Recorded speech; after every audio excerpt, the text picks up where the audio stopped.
तिरहुत शिक्षक निर्वाचन क्षेत्र चुनाव 2026 के भावी उम्मीदवार शिक्षाविद कृष्ण नंदन त्रिवेदी ने शिक्षक संवाद कार्यक्रम के माध्यम से शिक्षकों के हितों को लेकर मीडिया से विस्तृत बातचीत की। उन्होंने कहा कि चुनाव जीतने के बाद उनकी पहली प्राथमिकता बिहार के शिक्षकों को वेतनमान सुनिश्चित कराना होगी। इसके साथ ही मदरसा और संस्कृत विद्यालयों की दयनीय स्थिति में सुधार, बुनियादी सुविधाओं की उपलब्धता और शैक्षणिक गुणवत्ता बढ़ाने पर सरकार पर पूरा दबाव डालेंगे और उसे पूरा कराने के लिए हर संभव प्रयास करेंगे। कृष्ण नंदन त्रिवेदी ने वित्त रहित एवं अनुदानित विद्यालयों और महाविद्यालयों की समस्याओं को भी प्रमुखता से उठाया। उन्होंने कहा कि इन संस्थानों में कार्यरत शिक्षकों और कर्मचारियों की आर्थिक बदहाली एवं कठिनाइयों को दूर करने के लिए ठोस पहल की जाएगी। उनका प्रयास वित्त रहित एवं अनुदानित विद्यालयों एवं महाविद्यालयों का नियमितीकरण कराना होगा। उन्होंने शिक्षकों से अपील करते हुए कहा कि वे शिक्षा व्यवस्था में सकारात्मक बदलाव के लिए उनका समर्थन करें, ताकि शिक्षक समाज की आवाज़ को मजबूती से सदन तक पहुंचाया जा सके।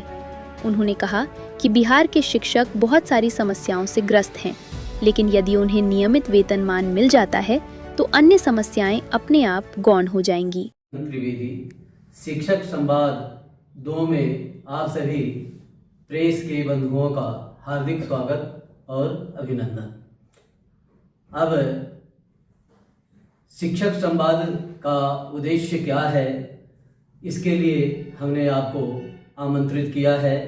आप शिक्षकों के समस्याओं और परेशानियों के संदर्भ में प्रश्न एक एक कर पूछ सकते हैं। सर, सबसे बड़ा सवाल तो यही है शिक्षकों को लेकर कि वेतन मांग को लेकर काफ़ी दिन से शिक्षक संघर्ष कर रहे हैं। इसको लेकर आप क्या सोचते हैं, क्योंकि आप भी चुनावी मैदान में हैं, चुनाव अगर आप जीतते हैं तो इसको लेकर क्या आपकी योजना होगी? बिल्कुल, क्योंकि शिक्षकों की सबसे बड़ी समस्या है, बिहार के शिक्षकों की सबसे बड़ी समस्या है वेतनमान की समस्या। क्योंकि जितने भी हमारे बिहार के शिक्षक जो नियोजन के रूप में आए हैं, नियोजित शिक्षक के रूप में आए हैं, या उससे पहले शिक्षा मित्र के रूप में आए थे, या बाद में बीपीएससी 1, 2, 3 के रूप में आए, सब एक न्यूनतम वेतन पर कार्य कर रहे हैं। सरकार ने जब चाहा, जैसे चाहा, अपने अनुसार वेतन तय किया। वेतन मान के नाम पर एक फिक्स्ड अमाउंट तय करके उन्हें नियुक्त किया है, जो शिक्षकों के हित में नहीं है, उनके परिवार के हित में नहीं है और बच्चों के हित में नहीं है। क्योंकि यह सामान्य बात है कि जब किसी भी व्यक्ति को पूर्ण वेतन नहीं मिलेगा, उसके आर्थिक लाभ की भरपाई नहीं हो पाएगी, तो वह मन से कोई कार्य नहीं करेगा। इसलिए मेरा एकमात्र और अंतिम उद्देश्य है शिक्षकों की बेहतरी और उनके वेतनमान दिलाने के क्रम में मुझे जो भी चुनौतियां आएंगी, जो भी समस्याएं आएंगी, मैं शिक्षकों के साथ कदम से कदम मिलाकर चलूंगा। जरूरत पड़ी तो दौड़ूंगा, जरूरत पड़ी तो बैठूंगा, जरूरत पड़ी तो आमरण अनशन भी करूंगा, लेकिन वेतनमान शिक्षकों को मिलना चाहिए। क्योंकि वेतनमान पहले भी थी, वेतनमान पहले भी था। ऐसा नहीं था कि शिक्षकों को नए सिरे से वेतनमान दिलाना है। वेतनमान पहले था, अब फिर से उसी वेतनमान को कायम कराना है। सरकारें नियम बनाती हैं, तोड़ती हैं, फिर बनाती हैं। सरकार को नियम बनाने का अधिकार है, तोड़ने का अधिकार है, तो फिर से नियम क्यों नहीं बना सकती? सरकार कहती है कि नियमावली ऐसा है, वैसा है, तो आप नियमावली में फिर से सुधार करो। मदरसा और संस्कृत विद्यालय की स्थिति इन दिनों काफी ज्यादा दयनीय है। बिहार में शिक्षा की बात होती है, लेकिन काफी ज्यादा दयनीय है। बहुत सारे जनप्रतिनिधि चुनाव जीतते हैं, आते जाते हैं। आप भी अभी चुनावी मैदान में उतरेंगे, चुनाव जीतेंगे, तो आप इसको लेकर क्या सोचते हैं, आपकी क्या रणनीति होगी? निश्चित रूप से मदरसा और संस्कृत विद्यालय सरकार के द्वारा ये 2 उपेक्षित इकाई हैं। सरकार ने इसके बारे में कभी गंभीरता से लिया ही नहीं। इनको लगता है कि ऐसे ही इनको चलते रहने देना चाहिए। ऐसा यदि करना ही था तो फिर मदरसा और संस्कृत विद्यालयों को आप बंद करने की योजना क्यों नहीं बना लेते?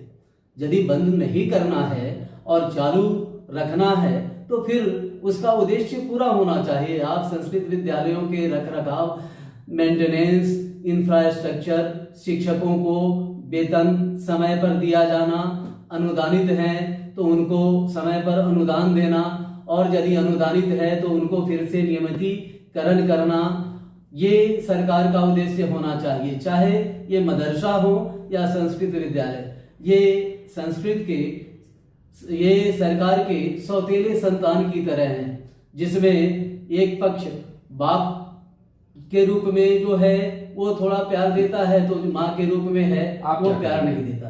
आप क्या करेंगे? हाँ, मैं निश्चित रूप से, हमारा उद्देश्य होगा कि सरकार को इसके लिए समझाएं, सरकार को इसके लिए बाध्य करें कि या तो आप मदरसा और संस्कृत विद्यालयों को बंद कर दें, नहीं तो इसकी बेहतरीकरण के लिए आप बेहतर से बेहतर उपाय करें, जैसे सामान्य विद्यालयों के लिए आप कर रहे हैं। और सरकार मदरसा संस्कृत के विद्यालय चल रहे हैं, लेकिन यहाँ मॉडल स्कूल का आप कंसेप्ट बना रहे हैं। एक जो है पहले जो है उसको आप देख नहीं रहे हैं और बाद पर आप ध्यान देने जा रहे हैं। एक और सवाल है, वित्त रहित और अनुदानित विद्यालय और महाविद्यालयों के लिए आप क्या सोचते हैं? क्योंकि इसको लेकर भी बहुत सारी चर्चा होती रहती है, क्या कहेंगे? बिल्कुल, ये भी सरकार का एक उपेक्षित अंश है। सरकार को तत्काल चाहिए कि जो भी वित्त रहित विद्यालय हैं, महाविद्यालय हैं, उनको तत्काल अनुदान देना शुरू कर दें, क्योंकि मान्यता तो सरकार ने दी है तभी वो विद्यालय चल रहा है या महाविद्यालय चल रहा है। और जो भी अनुदानित विद्यालय या महाविद्यालय है वो सरकार के मान्यता के पश्चात ही चल रहे हैं। यदि आपने मान्यता दी है तो आप कितने दिन उसको ऑक्सीजन पर रखेंगे? आप उसको अस्थायी रूप से जीवन दान दे दीजिए, उसका नियमितीकरण कर दीजिए, रेगुलराइज कर दीजिए। रेगुलराइज कर दीजिएगा तो आपका भी कल्याण होगा, छात्रों का भी कल्याण होगा और शिक्षकों का भी कल्याण होगा। आपको मैं बताऊं कि आज जो हमारी शिक्षा व्यवस्था है इसमें ये अनुदानित महाविद्यालय और अनुदानित विद्यालय बहुत बड़ा रोल प्ले कर रहे हैं। यदि ये नहीं होते तो निश्चित रूप से सरकारी, जिनको सारी फैसिलिटी पहले से मिली हुई है, अब इनके साथ ही वो भी उसी रवैये से चल रहे हैं। उसमें भी जो शिक्षा पर सरकार की पैनी नजर होनी चाहिए, उपेक्षित दृष्टि हुई, जिसकी वजह से चाहे वो प्राइमरी एजुकेशन से हायर एजुकेशन तक सबों में एक अलग तरह की गिरावट देखने को मिली। और उस गिरावट के कारण आज बहुत अच्छी स्थिति नहीं है शिक्षा की, चूंकि वेतन मान दे देने से या अनुदानित विद्यालयों महाविद्यालयों को नियमित कर देने से निश्चित रूप से शिक्षा के स्तर में सुधार होगा, शिक्षक को समय पर पैसा मिलेगा, मन से कार्य करेंगे। एक और सवाल है सर, आप स्कूल टू स्कूल जा रहे हैं, सभी जिलों में आपने भ्रमण किया, वैशाली हो, सीकर हो, सीतामढ़ी, किस तरह से शिक्षकों का आपको यानी प्यार मिल रहा है, कितना समर्थन मिल रहा है?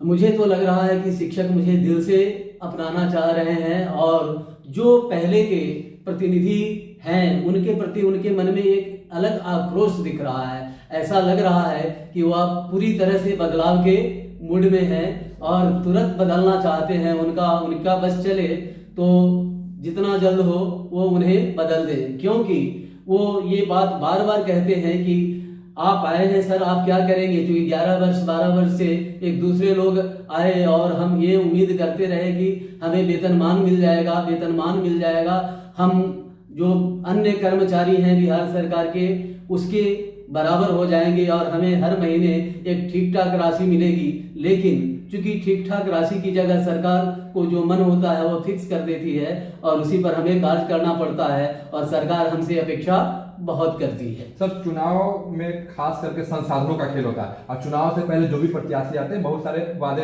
दावे करते हैं, लेकिन आप एक ईमानदार शिक्षक रहे हैं, बहुत सारे स्कूलों में आपने पढ़ाया है, खास करके केंद्रीय विद्यालय में, तो आप चुनावी मैदान में उतरे हैं और यहाँ पर संसाधनों का खेल है। 4 विधानसभा, 28 प्रखंड, कैसे देखेंगे, कैसे सारे जो मैनेज करेंगे?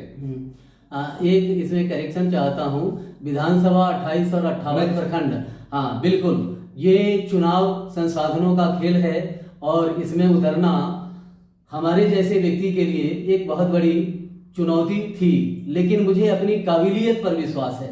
मुझे लगता है कि लोग संसाधन की जगह इस बार काबिलियत पर गौर फरमाएंगे। लोगों को काबिल लोगों की जरूरत है, शिक्षकों को काबिल लोगों की जरूरत है। और जो ये शिक्षक समुदाय है, चाहे वो तिरहुत का हो या बिहार का हो, सभी जो इसके वोटर होते हैं, शिक्षक निर्वाचन के वोटर होते हैं, ये काफी योग्य वोटर होते हैं। आपकी जानकारी के लिए बता दूं, इसके वोटर कम से कम उच्च विद्यालय के होते हैं और यूनिवर्सिटी के professor, vice chancellor, head of department, medical college, engineering college, polytechnic college के अस्थायी शिक्षक इसके वोटर होते हैं, जो कम से कम 3 साल शिक्षक के रूप में कार्य कर चुके हो। तो ये वोटर काफी सेंसिटिव होते हैं, क्वालिफाइड होते हैं, एक्सपीरियंस होते हैं। तो ये संसाधन पर बिकने वाले लोग नहीं हैं।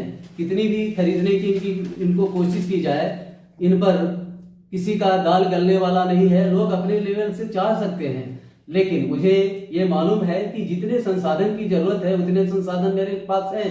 लेकिन जो संसाधनों की बात की जा रही है, उस संसाधन में मैं विश्वास नहीं रखता और मुझे लगता है कि तिरहुत के शिक्षक भी इसमें विश्वास नहीं रखते। अगर ऐसा होता तो पिछले बार ही खेल बदल गया होता, जो नहीं हुआ। अच्छा, आखिरी सवाल है, स्कूल में अलग अलग तरह के शिक्षक दिखाई देते हैं। कुछ शिक्षक नियोजित शिक्षक है, कुछ शिक्षक बीपीएससी से जो परीक्षा देकर आए वो लोग हैं। कैसे देखते हैं इसको लेकर क्या कहेंगे? हाँ अभिषेक जी, सरकार का वास्तविक खेल तो यही है। सरकार ने शिक्षकों को अलग अलग वर्गों में विभक्त करके खेलने का प्रयास किया है। अब ऐसा कर दिया है कि शिक्षकों की इतनी वैरायटी तैयार कर दी है, ना केवल शिक्षकों की, वो प्रधानाध्यापकों की वैरायटी तैयार की गई है। एक प्रधानाध्यापक हैं, दूसरे प्रधान शिक्षक हैं। इस तरह से इसका उद्देश्य सरकार का एक मात्र है कि आप इनको इतने वर्गों में बांट दो कि एक बार सभी मिलकर आवाज नहीं उठा सके। आवाज उठाएंगे तो निश्चित रूप से सरकार की चूल्हें हिल जाएंगी। और इतने खंड में बांट दिया है, इतने संघों में बांट दिया है कि चाह कर भी वो लोग आपस में मिल नहीं पाते, और मिलने के लिए उन्होंने रास्ता भी कहीं नहीं छोड़ा है। अब इसमें बहुत बड़ी आवश्यकता ये है कि सबसे पहले तो इन शिक्षकों को एक कैटेगरी में, जैसे प्राइमरी का एक कैटेगरी होगा, सेकेंडरी का एक कैटेगरी होगा, सीनियर सेकेंडरी का एक कैटेगरी होगा, और उसके लिए उनका एक नोमेनक्लेचर यानी पद नाम, एक ही नाम हो। सीनियरिटी के आधार पर उनके वेतन ऊपर नीचे हो सकते हैं, ये करने की आवश्यकता है। और दूसरी चीज, जो सबसे महत्वपूर्ण चीज इसमें देखने को आती है कि एक ही विद्यालय में, आपने यूएचएस और यूएमवी सुना होगा, जो अपग्रेडेड हाई स्कूल हैं, जो पहले या तो प्राइमरी थे, मिडिल थे, उसको +2 कर दिया गया है। तो उसमें क्या किया है सरकार ने कि +2 तो कर दिया, लेकिन उसके लिए इंफ्रास्ट्रक्चर पर ध्यान नहीं दिया। इंफ्रास्ट्रक्चर अभी प्राइमरी का ही है, लेकिन चल रहे हैं सेकेंडरी और सीनियर सेकेंडरी वहीं। अब सीनियर सेकेंडरी जहां चल रहे हैं वहां हेडमास्टर और एक हेड टीचर की नियुक्ति की गई है, एक ही कैंपस में दोनों। तो एक म्यान में तलवार कितनी होनी चाहिए? एक, और वहां 2 तलवार है और दोनों तलवार आपस में भिड़ते रहते हैं, टकराहट होती रहती है। ये जो यूएचएस है, ये राजनीति का गढ़ हो गया है। सरकार की दृष्टि बिल्कुल ही इस पर नहीं है, और सरकार को अब करना होगा। यदि सरकार सोचती है शिक्षकों की बेहतरी के लिए, शिक्षा की बेहतरी के लिए, तो निश्चित रूप से इस पर ध्यान देने की बात है और सरकार को ध्यान देना होगा। नहीं तो हमारी जो शिक्षा व्यवस्था है पूरी तरह से चरमरा जाएगी। और अभी तक बिहार में शिक्षा सलाहकारों की बड़ी भूमिका नहीं रही है और सरकार इसके लिए कोई आवश्यकता महसूस नहीं करती। सरकार चाहती है कि ऐसे ही चलते रहे, थोक भाव में बहाली होगी। धन्यवाद।